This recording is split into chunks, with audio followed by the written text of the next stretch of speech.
Bom dia, presidente. Para mim é um dia de extrema satisfação por conta da votação dessa PEC. PEC que o deputado Arnaldo e o deputado César Pires, hoje que não se encontra aqui, ex-deputado, foi um dos que primeiro apresentou esse projeto, mas que não conseguiu, no tempo que estava aqui, fazer a aprovação. E aí a redação foi sendo aprimorada, houve um mínimo avanço. No final, o presidente aqui acabou, a época de chegar era o Otelino Neto, naquele período, eu sempre insisti com ele da necessidade da impositividade das emendas. Era uma pressão gigantesca do governo do Flávio Dino, que nunca gostou de pagar emenda para deputado, Cascaria. Tu ia estar morto se fosse no governo do Flávio, tu fosse deputado. Porque teve ano aqui que foi 1 milhão destinado para fazer nada, né? Que a gente sabe que 1 milhão para fazer obra não existe hoje em dia dentro da construção, nem da construção civil, nem na cesta básica, não existe hoje em dia. Então, o deputado era deputado, mas não conseguia fazer absolutamente nada pelo seu eleitor. Várias vezes nós tentamos, chegamos a uma monstruosidade chamada 0,86 com 0,43 em positivo. O líder aqui era o Rafael Leitor, que pressionava os colegas de maneira até imoral dentro da casa, lamentavelmente. Nem gosto de falar em quem não está aqui para contrapor, mas como é uma verdade, todo mundo sabe, ninguém vai subir aqui para defender, eu tenho certeza. Nem o pessoal que instrumentalizava ele do lado de lá no governo. E, finalmente, nós chegamos à necessária aprovação, e aí tem que fazer aqui uma justiça, porque o mesmo Otelino que, à época, dificultou muito a questão da aprovação da PEC, ele ajudou quando estava aí com solidariedade e entraram com a ADI, que melhorou também para os deputados. Graças a Deus o arrependimento chega quando a água bate nos músculos glúteos do nosso corpo, finalmente, né, deputado Arnaldo? Para falar de uma maneira bem eufêmica aqui na tribuna, mas sem esquecer da jocosidade que às vezes é imperiosa e necessária. Então, hoje, nós vamos votar 1,55. Não é o cenário que os deputados gostariam, que eu gostaria, que ninguém aqui gostaria. Mas é culpa, mais uma vez, de quem? De Flávio Dino. Ele deixou de perseguir deputado na Assembleia para perseguir deputado estadual no Supremo Tribunal Federal. E aí ele criou uma tese que era diferente do relator Gilmar Mendes, que era a favor dos 2%. Mas ele conseguiu descer para 6, para outros 5 ministros do STF, até o momento, uma tese infantil de que a Constituição diz assim, olha, está aqui, são 2%, mas é 1,55 para a Câmara e 0,45 para o Senado. As prerrogativas dos deputados estaduais são as mesmas dos federais. Mas aí ele diz assim, não existe Senado estadual. A despeito do modelo federativo constitucional, em alguns países prevê também Senado estadual. Mas nós, deputados estaduais, mesmo não tendo colegas senadores estaduais, acumulamos, ministro Flávio Dino, atribuições que são dos senadores. Quem que vota o impeachment de um governador, de um vice-governador? Quem processa uma destituição de cargo, às vezes, dos desembargadores? São funções, em nível federal, por simetria, senatoriais, que os deputados estaduais, diante do unicameralismo evidente, este unicameralismo evidente, ele faz com que nós acumulemos as funções, e os 2% são do poder legislativo, distribuído de maneira proporcional por conta da desproporcionalidade entre número de deputados e senadores. Deputado Iglesias, assim que possível, uma parte, por favor. Sim, senhor deputado querido.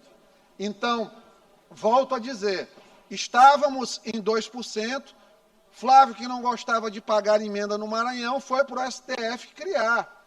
E ele, com a retórica dele, com a verve circense que lhe é muito peculiar, ele consegue muitas vezes atrair a atenção e atuar no convencimento dos seus pares, porque hoje, de fato, muitos ministros já estão cansados, eles estão votando ali de qualquer jeito. E, muito provavelmente, essa tese do 1,55 vai terminar prosperando, apesar da bizarrice da mesma. porque se executam as funções bicamerais numa casa unicameral, se o estabelecido dos 2% é para o poder, se lá em cima existe uma coisa, olha como o discurso deles, ele não converge por uma realidade minimamente constitucional e lógica. Lá em cima eles têm emendas de comissão. Aqui no Estado eles já votaram por inconstitucionalidade de qualquer tipo de emenda de comissão. Ora, mas não é o próprio STF que diz que as garantias são as mesmas entre federais e estaduais, mas não tem. Ou seja, quando não interessa, eles julgam que não há paralelo. Quando interessa, aí eles dizem, não, vocês têm que seguir a mesma coisa aqui, só da Câmara. Mas nós não temos as mesmas garantias em relação a emendas. Então, o argumento do STF é extremamente frágil, assim como essa composição atual, que é a composição do STF mais frágil dos últimos 50 anos da República, com toda certeza. Nunca um único presidente indicou tantos ministros. Nunca um único presidente teve o descarate e o disparate também de indicar um ex-militante do PCdoB, que tem foto com ele de idolatria desde a adolescência, um advogado do PT, à época, um advogado da Lava Jato, de defesa da Lava Jato, e agora o ajudante de ordem da Dilma, que ia levar para ele a nomeação da Casa Civil, que era praticamente um indulto. E fora o ministro Gilmar Mendes, que é governista, um ministro governista, lamentavelmente. Hoje o STF, ele age como um órgão político e as decisões de caráter constitucional, elas são relativizadas à la carte, deputado Arnaldo. Quando é interessante, para eles é constitucional, quando não é constitucional. Quando é interessante, tem simetria, quando não é interessante, não há simetria. Então, nós vivemos aí numa situação que é de insegurança jurídica constante e que a Casa vê, pelo menos, como um avanço. E aí, parabenizo mais uma vez, presidente, a senhora que ficou ao lado dos deputados, que foi um pedido coletivo da Casa, mas que poderia ter uma objeção da presidência, como infelizmente teve no passado, e a senhora foi mulher para superar essa situação, e nós saímos do 0,43 impositivo por um 1,55, praticamente quadruplicando com segurança jurídica. Então, para aqueles que ficaram tristes, inclusive como eu também no início ficamos tristes, olhemos hoje como um copo. O copo ele nunca vai estar cheio completamente, mas ele também nunca vai estar vazio. Isso serve para tudo na vida, numa relação inclusive familiar, quando a gente tem às vezes um marido ou a esposa que não corresponde 100% do que a gente é ou desejaria que a pessoa fosse, mas a pessoa é o que ela tem e às vezes tem coisas que são melhores do que você imaginou. Então vejo isso aqui como uma vitória, é mais uma caminhada grande de casas do parlamento, no sentido de ter fortalecimento e, para mim, de fato, ver, depois de muitos anos, que nós só estamos também conseguindo fazer essa alteração nesta PEC em plenário por conta de outra, presidente Otelino, outro projeto de resolução meu que visualizei lá atrás que esse dia chegaria e que o instrumento poderia ser necessário para ser utilizado dentro do plenário para modificar situações em benefício do povo do Maranhão e dos seus representantes também aqui nesta casa, que foi o projeto de resolução legislativa que possibilitou a alteração da PEC dentro do plenário. Deputado Ricardo Rios. Deputado Iglesias, eu agradeço, sendo bem breve. Importante suas últimas palavras, em que citou que nós tínhamos 0,43 de impositiva, mas é importantíssimo lembrar que se não fosse iniciativa do deputado Otelino, certo?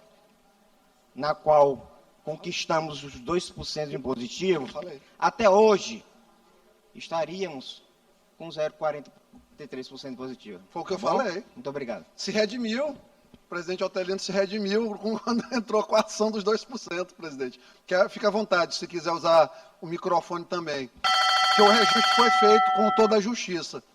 Mas como a história ela é linear, ela precisa ser contada. Deputado Iglesias, eu nem ia pedir a parte, mas eu também serei muito breve. Acho que o momento realmente é importante. Nós, inclusive, tratamos sobre isso no grupo dos deputados. Eu disse lá que era importante que fosse conduzido pela presidente, como foi, até chegar a esse momento. E, de fato, tal qual eu disse no grupo privado dos deputados, digo aqui publicamente, é preciso reconhecer quando nós tomamos decisões importantes. Lá atrás houve um primeiro passo, que foi 0,4 de impositividade. Foi, na minha humilde avaliação, um primeiro passo, um avanço. Agora, o ideal é que fosse 2%, como nós conseguimos na decisão judicial, com o ministro Fux, mas acho que 1,55 é um avanço significativo, e agora, estando na Constituição, e vai constar, inclusive, já a partir da LOA 2026, é algo que vai ficar e que não tem mais perigo de ter retrocesso. E é importante que todos imaginemos e tenhamos consciência de que essa coisa de ser governo e ser oposição é algo cíclico.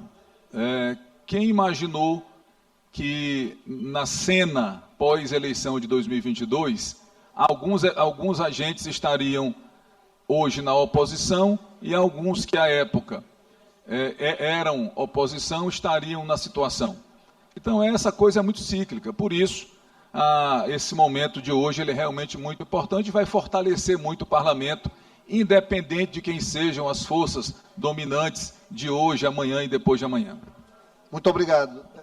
Deputado Otelino e deputado Ricardo reafirmaram o que foi dito. Óbvio que, às vezes, quando a gente traz o recorte histórico, termina, de certa forma, trazendo lembranças de tempos que eram muito ruins aqui, de chegar aqui uma comitiva de vereadores dizendo: deputado, o que você vai mandar para o município? E você dizer: olha, não tem nada para mandar porque o governo não liberou praticamente nada de emendas esse ano.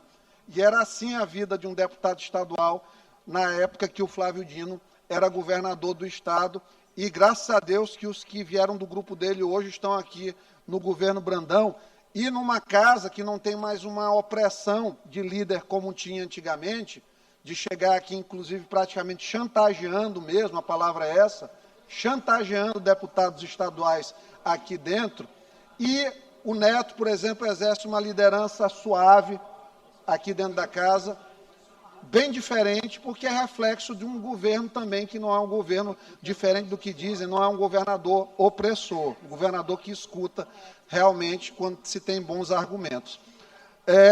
Fico também feliz de precisar registrar aqui que fui um dos que defendeu, junto à presidente, que deveria ser impositivo 100%, para que, inclusive, quem faz oposição e que um dia pode voltar a ser governo, ou ser governo no momento futuro, não seja prejudicado. Um gesto de boa-fé, pela grandeza do parlamento, mas que, infelizmente, muitas vezes não é reconhecido pelos próprios colegas da oposição, e a gente viu uma amostra disso aí mais cedo hoje, mas é assim mesmo a vida. Ano que vem, com certeza, será um ano ainda de mais sabedoria, de mais aprendizado, vamos continuar evoluindo, porque a mensagem que Cristo nos ensinou foi perdoar os que nos fazem mal, às vezes, também, deputado Ricardo, meu querido, blá, blá, blá.